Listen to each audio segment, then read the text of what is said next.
Hi welcome කියලා පිළිගන්නවා මගේ channel එකට ඔයගොල්ලෝ හැමෝම.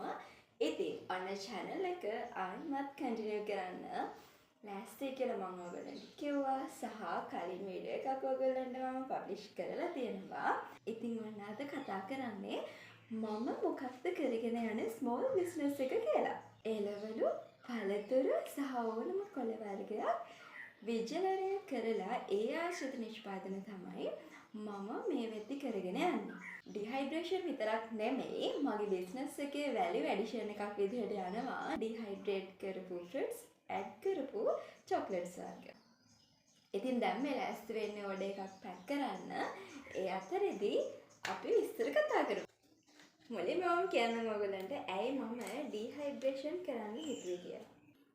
බිස්නස් එකක් කරන්න ඕනේ වෙනත් කොහොමද කරන්නේ? කොතනින්ද පටන් ගන්නෙ?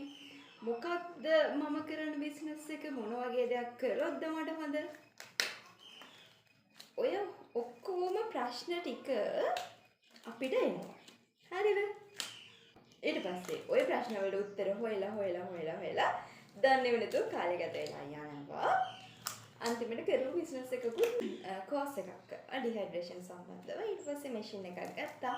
පුංචි මැෂින් එකක් අරගෙන ටෙස්ට් කරලා බලන්න එක දේවල් විජනනය කරා.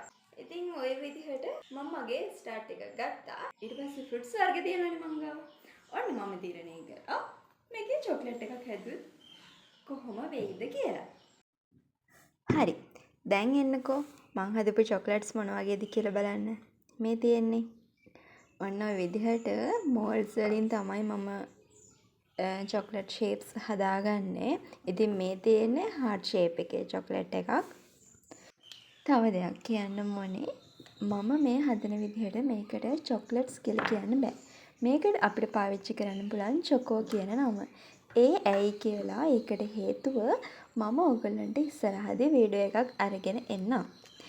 ඉතින් ඔන්න මේ විදිහට ඩිහයිඩ්‍රේට් කරපු ෆෘට්ස් ඇඩ් කරලා තමයි මම මේ චොක්ලට් එක හදන්නේ. සාමාන්‍යයෙන් අපිට කඩේ ගන්න තියෙනවා ඔය රට කජු, රට ඉඳි, මුද්‍රස් පළම් වගේ දේවල් දාලා හදපු චොක්ලට් අපිට ගන්න පුළුවන්. හැබැයි මෙතන තියෙන්නේ ඩිහයිඩ්‍රේට් කරපු පළතුරු. ඉතින් මට ඕනේ උනේ මං ගාව තියෙන ඩිහයිඩ්‍රේට් ෆෘට්ස් වලට වැලියු ඇඩඩ් එකක් විදිහට මොනවා හරි ප්‍රොඩක්ට් එකක් හදන්න. මුලින්ම මම බනානා වලින් චිප්ස් චොක්ලට් කෝටඩ් කරලා හැදුවා. ඊට පස්සේ මේ විදිහට try කරා. ඉතින් පුංචි දෙයක් කියන්නම් මේ වෙලාවේ.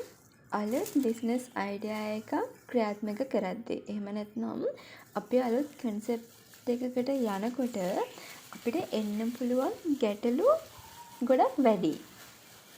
සමහර වෙලාවට එන ප්‍රශ්න වලට ඔයාට උත්තරයක් හොයාගන්න කෙනෙක්ගෙන් අහන්න කෙනෙක් නැති වෙන්න පුළුවන්. ඒ වගේ වෙලාවකදී තියෙන එකම ඔප්ෂන් එක ඔයා සෙල්ෆ් ස්ටඩි කරන එක. වරදින්න පුළුවන්, නාස්ති වෙන්න පුළුවන්. ඒ හැම දෙයක් එක්කම ඔයා තනියම උත්සාහ කරලා තනියම තොරතුරු හොයලා try කරොත් අවසානයේට ඔයාට හොඳ ප්‍රොඩක්ට් එකක්, හොඳ knowledge එකක් එක්ක, හොඳ experience එකක් එක්ක ගන්න පුළුවන්. ඉතින් මගේ මෙන්න මේ චොකෝ කතන්දර ඒ වගේ එකක්. සම්පූර්ණ විස්තරය මොකද උනේ කියලා ඉස්සරහට අපි කතා කරමු. ඉතින් මම අද මේ පැක් කරන්න වීඩියෝ එක අරගෙන තියෙන්නේ මෙන්න මේ එක පැකට් එකක් විතරයි. මොකද මේ වගේ වැඩ වීඩියෝ කර කරන්න හරි අමාරුයි. ඉතින් ඕඩර් එකක් දෙනකොට මෙන්න මේ විදිහට කස්ටමර් අතට යනකල් ප්‍රොඩක්ට් එකට කිසිම ප්‍රශ්නයක් වෙන්නේ නැති විදිහට කස්ටමර්ට දෙන්න අපේ පැත්තෙන් අපිට කරන්න පුළුවන් උපරිම දේ අපි කරන්න ඕනේ. බිස්නස් එකක් කරනවා නම් අන්න ඒ කාරණාව විශේෂයෙන්ම ඔළුවේ තියාගන්න ඕනේ.